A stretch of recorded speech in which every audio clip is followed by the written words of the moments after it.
Strength पता चल गया, वीकनेस पता चल गया, अपॉर्चुनिटी पता चल गया, तो फिर सोल्यूशन क्या है, कैसे इसको हम कामयाब करें?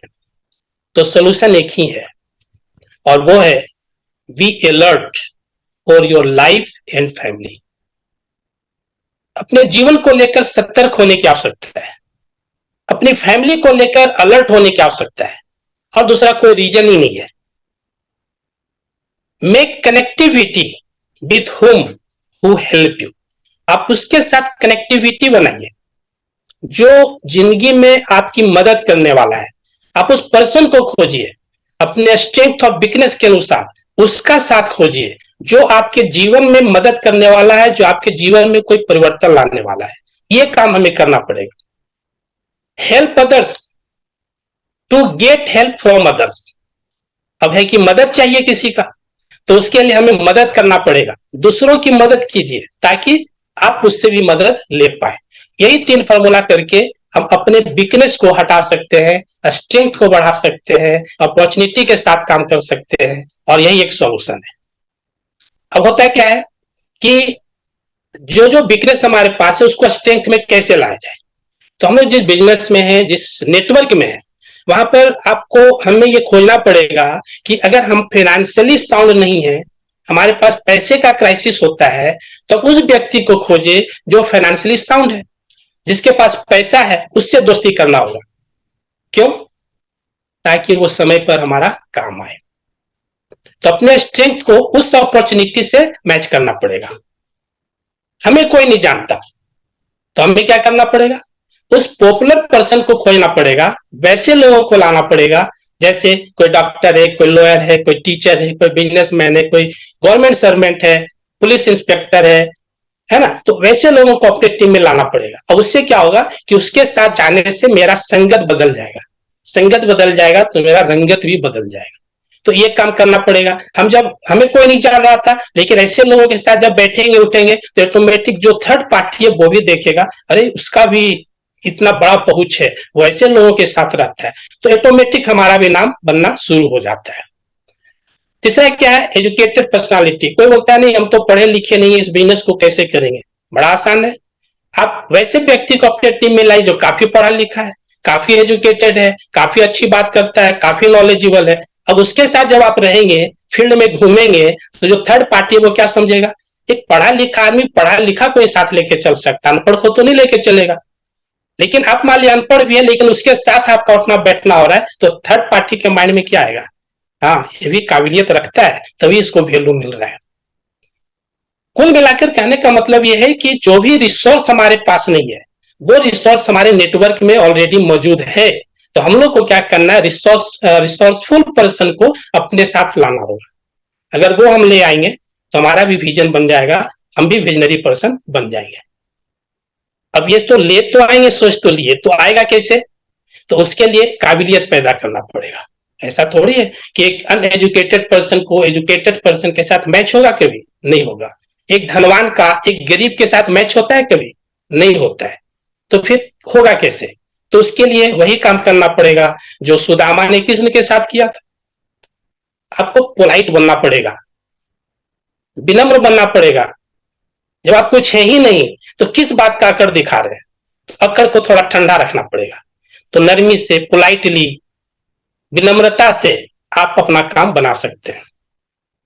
अब क्या है कि आपके पास अगर वीकनेस है, प्रॉब्लम है, तो एक प्रॉब्लम वाला व्यक्ति क्या खुश होता है? नहीं होता है, दुखी रहता है, चिड़चिड़ा रहता है, अपने आप से इरिटेट रहता है, दिमाग में बहुत कुछ चलता रहता है। तो इस बात को छुपाना पड़ेगा और प्लीजेंट मूड में आना पड़ेगा।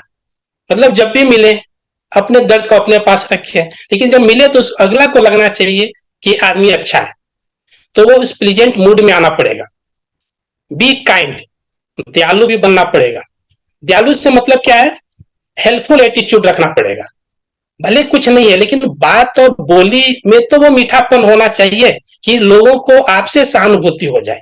एक तो है कुछ नहीं, ऊपर से तरीका भी अलग है बात करने का, कौन आपके साथ आना चाहेगा? तो वो काइंड एटीट्यूड होना चाहिए, हेल्पफुल एटीट्यूड में आना पड़ेगा, नहीं चाहते हुए भी। और ओबीडियंट भी बनना पड़ेगा, आज्ञाकारी। इस सिस्टम में क्या है, अपलाइन जो हमें सिखाते हैं, टीम जो हमें सिखाती है, टीम जो कमिटमेंट करती है, मीटिंग हो, शेड्यूल हो, जो भी हो, टाइम हो, पंक्चुअलिटी हो, अगर हम उसको फॉलो नहीं कर पाते हैं, उसके लाइक नहीं बनते हैं, तो लाइक तो तभी बनेंगे ना जब एक डिसिप्लिन में रहेंगे, ओबीडियंट रहेंगे, आज्ञाकारी रहेंगे, तभी जाकर हमें वो चीज आ पाएगा कि हमेशा हम रेडी टू डू रहेंगे, हमेशा तैयार रहेंगे, काम करने को तैयार रहेंगे। और सबसे बढ़िया बात है डू इट नाउ एटीट्यूड, मतलब कामयाबी होने का, लोगों से मिलने का, लोगों को अपनी ओर आकर्षित करने का एक ही तरीका है, डू इट नाउ। काम अभी करो, बाद में नहीं, बस डू इट नाउ। बात हो गया, डन। तो ये करना पड़ेगा। तो ये सारा कुछ जब कर लेते हैं तब जाकर क्या होता है कि इस अपॉर्चुनिटी को हम अच्छी तरह से बजा सकते हैं। अब क्या है कि बहुत लोगों को ये लगता रहता है कि हम 4 साल से 5 साल से इस बिजनेस में कर रहे हैं लेकिन रेगुलर इनकम नहीं आ रहा है, जो जो चीज बोला गया वो नहीं पा रहा। यही दर्द है ना सभी के पास, हम सबके पास। तो इस दर्द का सोल्यूशन भी यही है कि हम अपने आप को स्वोट एनालिसिस करें, अपने स्ट्रेंथ वीकनेस को पहचाने, अपॉर्चुनिटी को पहचाने और उस पर काम करें।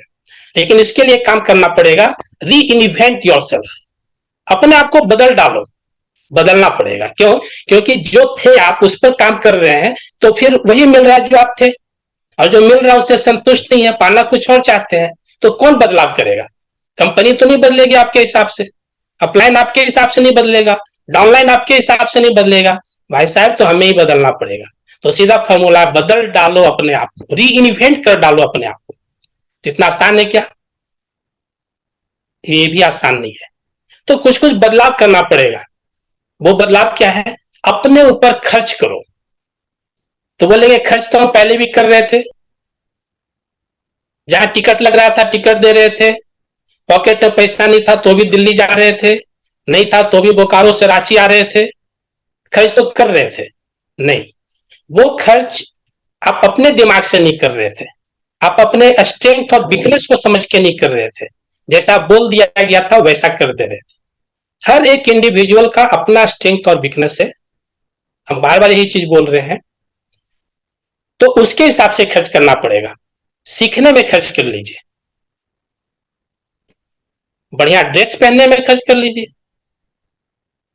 बढ़िया खाने में खर्च कर लीजिए, कुछ नहीं तो बढ़िया दिखने में खर्च कर लीजिए। अब ये सारा खर्च किस पर हुआ? ना कंपनी पर हुआ, ना अपलाइन पर हुआ, ना डाउनलाइन पर हुआ। खाए आप अच्छा, पहने आप अच्छा, सीखे आप अच्छा, दिख भी रहे हैं आप अच्छा। तो अपने ऊपर जब ये खर्च कर लेंगे तो क्या होगा कि ये बॉडी के ऊपर जैसे ही बढ़िया बढ़िया चीज जाएगा ना, तो माइंड भी अच्छा अच्छा होने लगता है। तो माइंड जब अच्छा अच्छा होने लगता है ना, तो ये ओपन माइंड हो जाता है, फिर काफी चीज समझ में आने लगता है। तो हम लोग यहाँ से काम करते हैं और नीचे वाले को कुछ नहीं देते हैं, पहले इसको देना जरूरी है मेरे ख्याल से, इसलिए कि इसी में ये रहता है, और जहां ये रहता है तो उसको ठीक करना ज्यादा जरूरी है। दूसरा क्या है? पहचान बनाना पड़ेगा। जैसे अभी हम लोग जूम में बैठे हैं, अगर किसी से पूछे कि आप किसके टीम के जूम में बैठे हैं, तो सब एक ही लाइन बोलिएगा, पारस सर का जूम मीटिंग है उसमें बैठे हैं। तो पारस सर के जूम मीटिंग में तो आप 5 साल से बैठे हैं, ये 5वां साल भी बैठे हैं और हो सकता है आगे भी बैठते रहेंगे। तो आप पारस सर कब बनेंगे? बस बैठते ही रहिएगा। तो अपने टीम के नाम से पहचान बनाना पड़ेगा। जैसे ठीक है, ये पारस सर का जूम रहेगा, लेकिन पारस सर पूछते हैं ना क्वेश्चन कि आपका कितना लोग जुड़ा है, पूछते हैं कि नहीं पूछते? किसी के मुंह से कुछ निकलता ही नहीं है। इसलिए नहीं निकलता है कि वो अपना पहचान बना नहीं रखा है, वो पारस सर का पहचान बना रखा है कि हम पारस सर की टीम में हैं, मेरे टीम में कौन है पता नहीं है। तो अपने टीम के नाम से पहचान बनाना पड़ेगा, और जैसे पारस सर पूछे कि आपके टीम से कितना लोग जुड़े हैं, तो फट से बोलना है सब तो मेरा ही टीम का है, ऐसा होना चाहिए। तो ये पहचान बनाना पड़ेगा, और जब तक इस पर काम नहीं करेंगे तो जैसे 5 साल भी और 5 साल भी जाएगा, कोई दिक्कत नहीं है। फिर बोकारो से रांची आते रहिए, रांची से दिल्ली चलते चलिए। तीसरा है कामयाब करो किसको? उससे जो साथ में है। फिर से बोल रहे हैं, कामयाब करो उससे जो साथ में है, खुद करीब आएंगे वो जो आज आपसे दूर है। अब हम लोग क्या करते हैं, मेरे सराउंडिंग में जो है जिसको हमने डायरेक्ट ज्वाइन कराया उस पर केयर नहीं करके ज्वाइन करा के छोड़ दिए और दूर दूर भटकता फिर रहे हैं। तो जो मेरे साथ आया, जिसको हमने प्रॉमिस किया, जिससे हमने कमिटमेंट किया कराने का, अगर हम उसको कामयाब करा देते हैं तो बाकी लोग उसकी कामयाबी को देखकर खुद मेरे पास आ जाएगा। तो ये जरूरी है कि जो साथ में पहले उसको केयर कीजिए, जो दूर में है उसका क्या। तो ये इस चीज को हम लोग को करना पड़ेगा, लेकिन हम लोग ऐसा नहीं करते, साथ लाते हैं फिर उसको छोड़ते हैं, फिर दूसरा।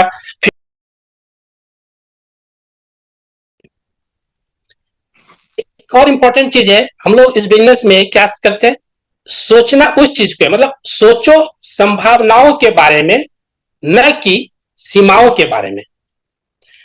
अब बिजनेस को करना चाह रहे हैं लेकिन मन में क्या डर रहता है, इसका लिमिटेशन क्या है, कहां तक ही जा पाएंगे। तो पॉसिबिलिटी छोड़कर हम लोग लिमिटेशन को खोज रहे हैं। जहां पॉसिबिलिटी का लिस्ट बनना चाहिए वहां किसका बन रहा है, लिमिटेशन का, कि हमें ये नहीं है, ये नहीं है, हम ये नहीं कर पाएंगे, ये नहीं। अरे भाई उसके जगह ये लिखो, हमें ये नहीं है तो हम इसको खोज लिए। हमारे पास पैसा नहीं है तो पैसा वाला पार्टी खोज लिए। हमारे पास प्रोडक्ट नहीं है तो प्रोडक्ट वाला स्टोर खोज लिए। हमारे पास नॉलेज नहीं है तो नॉलेज वाला प्लान खोज लिए। हमारे पास आने जाने का साधन नहीं है तो कार वाला एक डाउनलाइन खोज लिए, अपलाइन खोज लिए। हमारे पास बाइक नहीं है, पेट्रोल भराने का पैसा नहीं है तो इलेक्ट्रिक स्कूटी वाला खोज लिए। क्या दिक्कत है। तो ये काम करना पड़ेगा, संभावना को खोजना पड़ेगा कि हमारा वीकनेस क्या है और वो कहां से हम उसको स्ट्रेंथ में बदल सकते हैं। अपॉर्चुनिटी तो इसी सर्कल में भरा पड़ा है। कहने का मतलब ये है कि ये बिजनेस जो है ना, ये बिजनेस जो है दिमाग में लेके चल रहे हैं, इसीलिए हम लोग सफल नहीं हो रहे। इसको दिमाग से उतार के यहां लाइए, दिल में, और जिस दिन ये दिल में आ जाएगा तो हम कामयाब हो जाएंगे। करने दीजिए इसको, लेकिन कराइए यहां से। करेगा माइंड लेकिन कराना है दिल से। तो ये दोनों का कॉम्बिनेशन जब बनेगा तो पक्का है कि हम कामयाब हो जाएंगे। मतलब कहने का मतलब ये है कि आप वो करो जो आप दुनिया को बताना चाहते हैं, बस। तो आप वो करेंगे जो दुनिया को बताना चाहते हैं तो आप कर ही लेंगे ना। तो कर ही लेंगे तो दुनिया तो इसे भी जान जाएगा क्या ही कर लिया। तो करना पड़ेगा। और फाइनली लास्ट टाइम बोल के इसको खत्म करते हैं। ये जो हम लोग बात कर रहे हैं एज ए स्पीकर और आपको समझ में नहीं आ रहा है तो फिर आप समझ लीजिए ये बज रहा है लाउड स्पीकर। अगर आप एक अच्छे स्पीकर नहीं है तो आप क्या है, एक लाउड स्पीकर है। और लाउड स्पीकर जब बजता है तो क्या होता है, वो बजता रहता है, उसको कोई सुनता नहीं है। तो आप लास्ट में बता दीजिएगा ये लाउड स्पीकर था सामने वाला या स्पीकर था, इस लाइन के बाद। लास्ट टाइम ये बोलना है कि हम लोग यही तो शिकायत करते हैं कि डाउनलाइन हमारा काम नहीं कर रहा है, ये प्लान हमारा सपोर्ट नहीं कर रहा है, ये ना मेन मुद्दा होता है। और इसी पर पूरा ये रीढ़ का हड्डी है ये लाइन, और इसी पर ही बिजनेस टिका होता है। तो इसका एक ही सॉल्यूशन है, एक लाइन का सॉल्यूशन है कि डाउनलाइन टीम में तभी टिकेगा जब, डाउनलाइन टीम में तभी टिकेगा जब डाउनलाइन जो चाहते हैं उन्हें वो मिलने लग जाए, या डाउनलाइन को जो मिल रहा है तो उसे चाहने लग जाए। इस पर अगर सिर्फ काम हो गया तो डाउनलाइन अपलाइन का कनेक्टिविटी इतना स्ट्रांग होगा कि हमारा बिजनेस भी स्ट्रांग हो जाएगा। फिर से रिपीट कर दे रहे हैं, डाउनलाइन टीम में तभी टिकेगा जब डाउनलाइन जो चाहते हैं वो उन्हें मिलने लग जाए, और ये जिम्मेवारी अपलाइन का है कि वो उसे मिले जो डाउनलाइन चाहता है, या फिर डाउनलाइन को जो मिल रहा है वो उसे चाहने लग जाए। ये जिम्मेवारी भी उसी अपलाइन का है। इसी के साथ अपनी बात को समाप्त करते हैं, क्योंकि ये रियल में है। हम लोग को खुद को पहले खुद को चेंज करना पड़ेगा, खुद को सीखना पड़ेगा, खुद के ऊपर पहले हम लोग को खर्च करना पड़ेगा, तब जाके हम लोग दूसरों को बता सकते हैं और अच्छे तरीके से काम कर सकते हैं। Thank you so much sir.